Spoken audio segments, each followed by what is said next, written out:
పట్టుకోవాలా?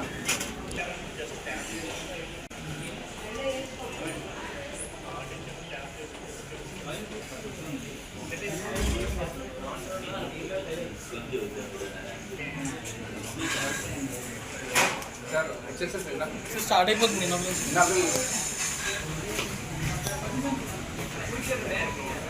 Dedicated to strengthening MSMEs by creating opportunities for vendor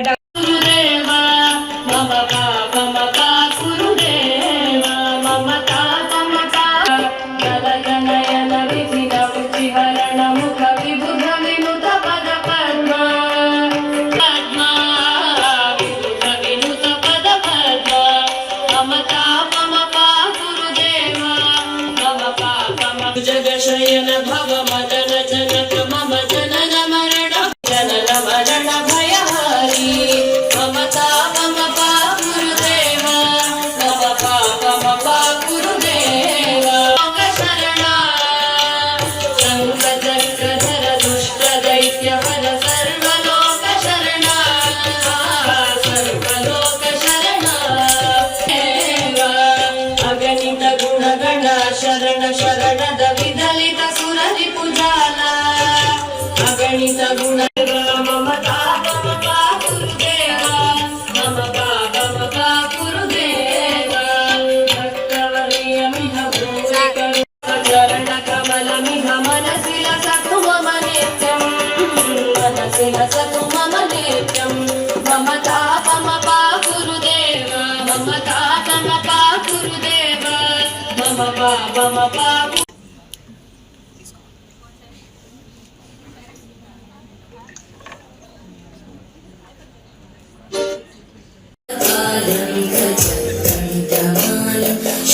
शरच्चन्द्रबालं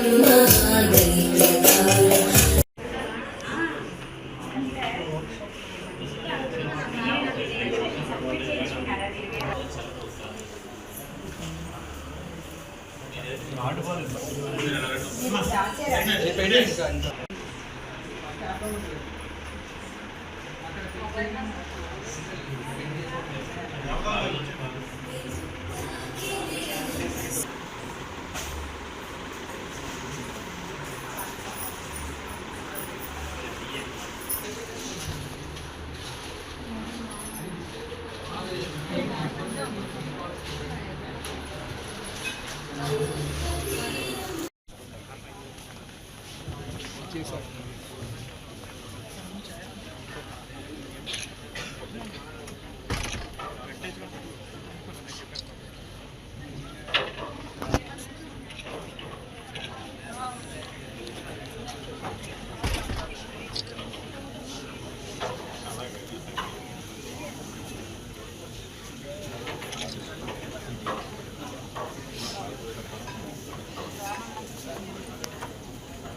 think that CITD అంటే ఒక training institute ఏమో అనుకుంటారు generally, but it comes under MSME tool room and under the ministry of MSME.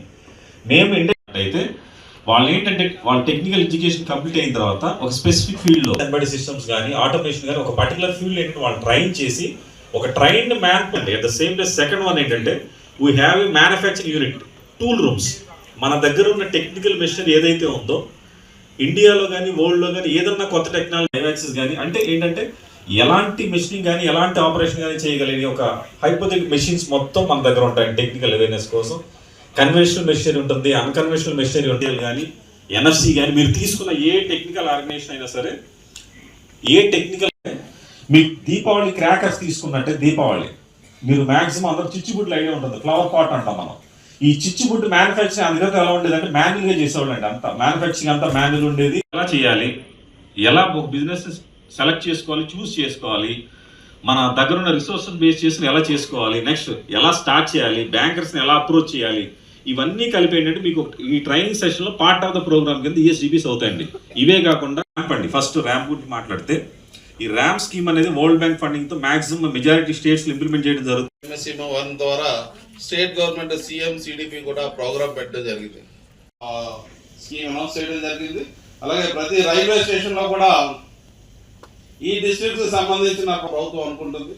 అలాగే ఇటీవలనే తెలిసింది మన ఈరోజు విజయనగరం పట్టణంలో ఏంటంటే వెండర్ డెవలప్మెంట్ ప్రోగ్రామ్ అనేది 2 days vendor development program MSME tool room central institute tool design CITD వారిచే ఏపీ MSME డెవలప్మెంట్ కార్పొరేషన్ సౌజన్యంతో జరగడం స్టార్ట్ అయిందండి. ఈ రోజున ఈ 2 రోజుల ప్రోగ్రాంలు ఏంటంటే వెండర్స్ కానీ బయ్యర్స్ కానీ వీళ్ళు ఏంటంటే ఒక ప్లాట్ఫామ్ దగ్గర తీసుకుని వచ్చి వెండర్ కనెక్షన్స్ ఏర్పడడం ద్వారా ఏంటంటే వాళ్ళు బిజినెస్ డెవలప్ చేసుకునే విధానాన్ని బట్టి నెక్స్ట్ ఇటు బిజినెస్ ఎలా డెవలప్ చేసుకునే దానిలో కూడా ప్రత్యేకమైన సెషన్స్ ఉంటాయండి. వాళ్ళకి జిమ్ కానీ జెడ్ కానీ వాల్మార్ట్ కానీ మార్కెటింగ్ కానీ నెక్స్ట్ బ్యాంకర్స్ కానీ వీళ్ళందరూ ఏంటంటే ఈ సెషన్స్ ద్వారా ఏంటంటే వాళ్ళు బిజినెస్ ఉత్పత్తులు పెంచుకోవచ్చు, బిజినెస్ ఎలా సేల్ చేసుకోవాలి, ఎలా అమ్ముకోవాలి, ఎలా బిజినెస్ క్యాప్చర్ చేయాలని తెలుసుకోవచ్చు.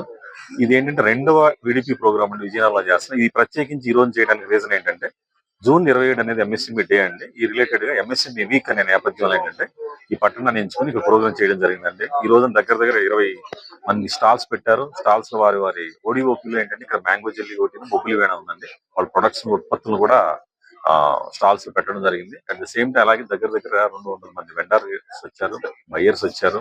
దాని ప్రోగ్రామ్ యూటిలైజ్ చేసుకుని ఏంటంటే వారి ఉత్పత్తులను మార్కెట్ చేసుకునే విధానం కానీ బిజినెస్ డెవలప్ చేసుకునేలా చేయాలని కోరుకుంటూ నమస్కారం. లో మంచి అవకాశాలు ఉంటాయి అనేటటువంటి ఆలోచనతో ఒక రైస్ మిల్ పెడదామని చెప్పి ఒక డీటెయిల్డ్ ప్రాజెక్ట్ రిపోర్ట్ని తయారు చేసుకుని బ్యాంకు పేరు చెప్పడం బాగోదు కానీ ఆ బ్యాంక్కి సుమారుగా 3 నెలలు ప్రతిరోజు ఉదయం వెళ్ళడం, మేనేజర్ గారికి నమస్కారం పెట్టడం, మళ్ళీ నా పనిలోకి నేను వెళ్ళిపోవడం. డీటెయిల్డ్ ప్రాజెక్ట్ రిపోర్ట్ అడిగారు, డీటెయిల్డ్ ప్రాజెక్ట్ రిపోర్ట్ సబ్మిట్ చేశాను.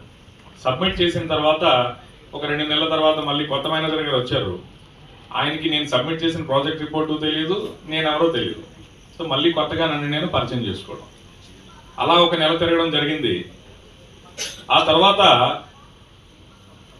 ఇంకా ఒక పెద్ద ఆయన ఒక సలహా ఇచ్చారు. ఇక్కడ కాదు, విశాఖపట్నంలో ఉండేటటువంటి ఒక జోనల్ ఆఫీస్ ఉంటుంది, అక్కడికి వెళ్ళండి అంటే అక్కడికి వెళ్ళి అక్కడ ఉండేటటువంటి ఒక మేనేజర్ గారిని కలిస్తే ఆయన కొంత దయతలిచి డీటెయిల్ ప్రాజెక్ట్ని డైరెక్ట్గా నాకే ఇవ్వు అని చెప్పేసి అంటే డైరెక్ట్గా తీసుకుని వెళ్ళి డీటెయిల్ ప్రాజెక్ట్ రిపోర్ట్ని ఆయనకి ఇచ్చాను.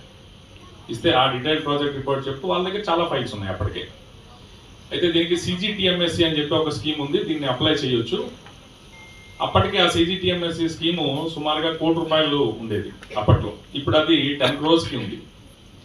అంటే ₹1 కోటి వరకు లోన్ వచ్చేటటువంటి అవకాశం ఉంది. మనం అనుకున్న ప్రాజెక్టు అంతకన్నా ఎక్కువ ఉంది. సరే, మిగతావి ఎలాగోలా సర్దుబాటు చేసుకుందామంటే అక్కడితో అయిపోయిందా అంటే బ్యాంక్లో డీటెయిల్ ప్రాజెక్ట్ రిపోర్ట్స్ అడ్మిట్ చేసాం. కొంతవరకు ముందుగా సుముఖం తెలియజేశారు CGTMSCలని ఇవ్వడానికి. ఇవన్నీ జరుగుతూ ఉంది. తర్వాత విజయనగరం DICకి వచ్చి DICలో ఏవేవి డిపార్ట్మెంట్స్కి అప్లై చేయాలి అంటే సుమారుగా ఒక 9 డిపార్ట్మెంట్లో మనకి పర్మిషన్ కాపీలు తెచ్చుకోవాలి. Fire and safety, town planning, ఇవన్నీ కూడా. ఈ 9 డిపార్ట్మెంట్ల నుంచి పర్మిషన్ కాపీలు తెచ్చుకోవాలి అంటే 9 డిపార్ట్మెంట్ల పేర్లు మాత్రం మనకి DICలో తెలిసి. సో ఈ 9 డిపార్ట్మెంట్ల చుట్టూ తిరిగేటటువంటి పరిస్థితి. అప్పటికి మరి ఇప్పుడు కూడా అంటే మన DIC బిల్డింగ్ చూస్తే మొట్టమొదటి రెండోసారి బిల్డింగ్లోకి వెళ్ళాలంటే మాకే భయం వేసింది. ఎందుకంటే పైన ఉన్న పెచ్చు ఎక్కడ కూడా మేమే పడుతుందాం అని. ఇటువంటి పరిస్థితుల్లో ప్రయాణం మొదలయ్యి తర్వాత నెమ్మదిగా సంకల్పం అనేది ఉండాలి. వ్యాపారస్తుడిగా ఎదగాలి అంటే ముఖ్యంగా మనకు ఉండాల్సింది సంకల్ప బలం ఉండాలి. సంకల్పం లేకపోతే ఏమి చేయాలి. కాబట్టి ఇక్కడ ఉండేటటువంటి వాళ్ళు చాలా మంది చిన్నపిల్లలే ఉన్నారు. 2014 తర్వాత కొంత మార్పు నెమ్మదిగా వచ్చింది. ఇప్పుడు 2022 తర్వాత ఈ స్పీడ్ కొంచెం పెరిగింది. ఈరోజు బ్యాంకర్స్ మీ ముందు ఉన్నారు. బ్యాంకర్స్ మీ గురించి వెయిట్ చేస్తున్నారు. నేను 2014 ముందు బ్యాంకర్ చుట్టూ నేను ఎలా తిరిగానో ఏం తిరిగానో నాకు తెలుసు. కొన్ని విషయాల బయటకు కూడా చెప్పలేను, సభాముఖంగా చెప్పలేను. సో అటువంటి పరిస్థితుల నుంచి ఈరోజు బ్యాంకర్సే మీ దగ్గరికి వచ్చి, అది కూడా ఒక బ్యాంక్ కాదు, సుమారుగా 3-4 బ్యాంకులను మీ దగ్గరికి తీసుకొచ్చినటువంటి ముందుగా ఈ MSME డెవలప్మెంట్ కార్పొరేషన్ ఎవరైతే ఉన్నారో ఆ పెద్దలకి ముందుగా నేను ప్రత్యేకమైనటువంటి ధన్యవాదాలు తెలియజేసుకోవాలి. గతంలో ఉండేటటువంటి పరిస్థితులు మీకు తెలియవు కాబట్టి ఇప్పుడున్న పరిస్థితుల్లో మీకున్న అవకాశాలను మీరు ఖచ్చితంగా వీలైనంత త్వరగా ఉపయోగించుకుంటూ ఉద్యోగస్తుల కోసం అంటే ఒక ఉద్యోగ అద్దెగా మనం తిరగకుండా ఉద్యోగాలను ఇచ్చేటటువంటి యువ పారిశ్రామికవేత్తలుగా ఎదగాలని చెప్పేసి కోరుకుంటా ఉన్నాం.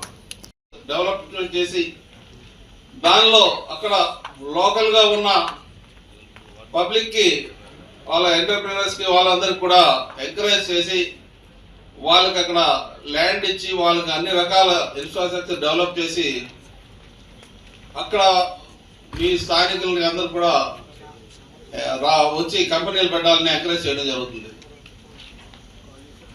మరి ప్రభుత్వము ఇందాక చెప్పారు బ్యాంక్ ఆఫీసర్ గారు, మీకు ఈవినింగ్ సెషన్ కూడా ఉన్నది. బ్యాంకులో గతంలోలా కాకుండా మరి క్రెడిట్ గ్యారంటీ స్కీమ్ కూడా పెట్టి దాదాపు 5 నుంచి 10 కోట్ల వరకు ప్రభుత్వమే, మనం కొలేటరల్ సెక్యూరిటీ పెట్టకుండా ప్రభుత్వమే కొలేటరల్ సెక్యూరిటీ ఇచ్చి మిమ్మల్ని ఎంకరేజ్ చేయడానికి బ్యాంకర్స్ రెడీగా ఉన్నారు. అలాగే RTIH Ratan Tata innovation hub అని కూడా విశాఖపట్నంలో ఉన్నది, విజయవాడలో ఉన్నది. దాని ద్వారా కూడా మీకు ఎవరికైనా ఒక చిన్న ఐడియా ఉంటే ఆ ఐడియాతో ఆ డిపార్ట్మెంట్కి అక్కడికి వెళ్తే మీకు ఫర్దర్గా వాళ్ళకి మీకు కావాల్సిన ఐడియాని డెవలప్ చేయడానికి కావాల్సిన సపోర్ట్ వాళ్ళు ఇవ్వడం జరుగుతుంది. మీలో ఎవరికైనా సరే చిన్న ఐడియాస్ ఉంటే దాన్ని అక్కడితో ఆపేయకండి. మరి మీలో ఇక్కడ ఉన్న స్టూడెంట్స్లో కానీ మరి ఎంటర్ప్రీనర్స్ చాలామంది ఉన్నారు, అలాగే స్టూడెంట్స్ కూడా ఉన్నారు. నేను కొద్దిగా స్టూడెంట్స్ని ఎంకరేజ్ చేయడానికి మాట్లాడుతున్నాను. మీలో ఎవరికైనా ఒక చిన్న ఐడియా ఉన్నా కూడా మన విశాఖపట్నంలో ఉన్న ఎన్ఆర్టీసీ కానీ, అలాగే సిరిపురం జంక్షన్లో ఉన్న ఆర్టీఐహెచ్ కానీ, లేదా మన లోకల్ డిఐసి ఐపీఓస్ ఉన్నారు, అలాగే డిఐసి జనరల్ మేనేజర్ గారు ఉన్నారు. వీళ్ళని కూడా కలిసి మీకు వచ్చిన ఐడియాని అక్కడితో ఆపేయకుండా ఫర్దర్గా డెవలప్ చేయడానికి, ఫర్దర్గా సపోర్ట్ చేయడానికి మీరు వాళ్ళని కలిసి మాట్లాడవచ్చు. అరే మేము ఎక్కడ ఎంటర్ప్రీనర్స్, నేను ఎక్కడ ఇండస్ట్రీ పెడతాను, అదంతా పెద్ద పని, నా వల్ల కాదు అని మీరు ఎప్పుడు అనుకోవద్దు. మరి మీలో ఇక్కడ ఉన్న వాళ్ళలో ఎవరైనా సరే నాకు ఉద్యోగం కాదండి ఎంటర్ప్రీనర్గా ఎదగాలి అని అనిపిస్తుందని అన్నవారు ఒక్కసారి చేయొద్దండి. అర్బన్ ఏరియాలో అయితే 15%, అదే రూరల్ ఏరియాలో అయితే 25% వరకు సబ్సిడీ వస్తుంది. ఈ సబ్సిడీ గురించి మన ఇందాక మన డిఎస్సి జిఎం గారు కూడా ఉన్నారు, మీకు క్లియర్గా చెప్తారు. అలాగే మహిళలు ఎవరైనా ఉద్యోగాలు మనం ఏదైనా ఎంటర్ప్రీనర్షిప్ చేయాలనుకుంటే వాళ్ళకి 40% వరకు ప్రభుత్వం సబ్సిడీ ఇస్తుంది. అలాగే ఎలక్ట్రిసిటీలో కూడా 1 యూనిట్ వరకు వాళ్ళకి సబ్సిడీ ఉంటుంది. వీటన్నిటిని కూడా ఉపయోగించుకోవాలి. మరి అలాగే క్లస్టర్ డెవలప్మెంట్ ప్రోగ్రామ్ అని ఇందాక మన డిఎఫ్ఓ గారు చెప్పడం జరిగింది, సెంథిల్ కుమార్ గారు. క్లస్టర్ డెవలప్మెంట్ కూడా ఒక మంచి ప్రోగ్రాం. ఒక ఏరియాలో ఏదైనా సేమ్ ట్రేడ్ చేసేవాళ్ళు ఉంటే ఒక క్లస్టర్గా ఫామ్ అయ్యి, ఒక కోఆపరేటివ్ సొసైటీగా ఫామ్ అయ్యి ఒక క్లస్టర్ పెట్టుకుంటే ప్రభుత్వం, సెంట్రల్ గవర్నమెంట్ 80% సబ్సిడీ ఇస్తుంది, అలాగే స్టేట్ గవర్నమెంట్ ఒక 15% ఇస్తుంది. దాదాపు 90 to 95% గ్రాంట్గా ఇవ్వడం జరుగుతుంది.